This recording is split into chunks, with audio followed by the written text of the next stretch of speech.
And I don't give a damn that they agree with me or not. Insubordination is not a good thing.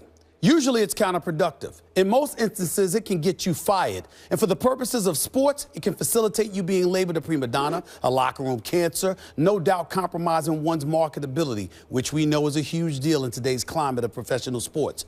Yet having said all of that, I'd still advise Carmelo Anthony to engage in just that, insubordination, solely for when it comes to Phil Jackson. This is what you do when you've been hoodwinked, bamboozled, led astray, and tempted to run amok, all for the purposes of you sabotaging yourself so the boss can have an easy out for his own ineptitude.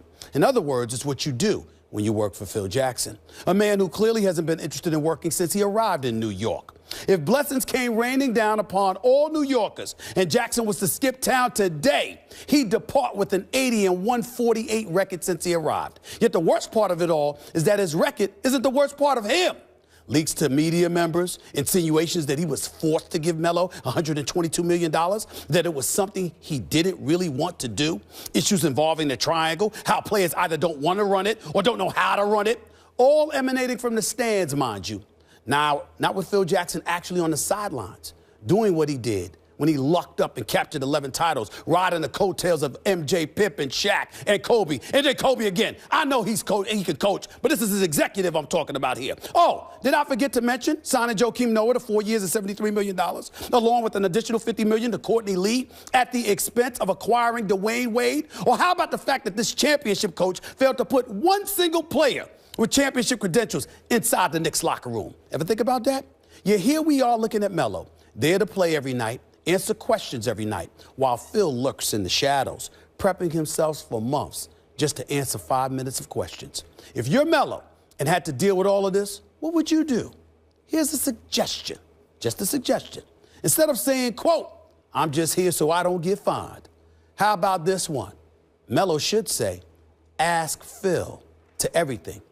That's kind of insubordinate, but who cares? Hey, Stephen A. bringing it like always. If you want to see more of our final takes, head over to our Facebook and Twitter pages, leave your comments, and join the conversation. Yeah, I'm with Stephen A. Stephen A., I'm with you on this. It seems as though I'm anti-Melo at times because I say he's overrated, which I believe he is. But he is an excellent player. He has given his heart and soul to the city and the team. He works hard. He answers questions every day, just as you said. He's trying his best, at least on offense, and he deserves much better than this. That Phil Jackson would try to undermine Carmelo to the point where he'd also undermine the fortunes of the team just to humiliate Carmelo on the way out the door and depress his trade value. It's not fair to Carmelo Anthony, who's a hard worker, who has done everything asked of him by the city and the team, and Phil cannot say the same. Especially when you're not even there to answer questions 95% of the time. Mm-hmm. What exactly does Phil Jackson do?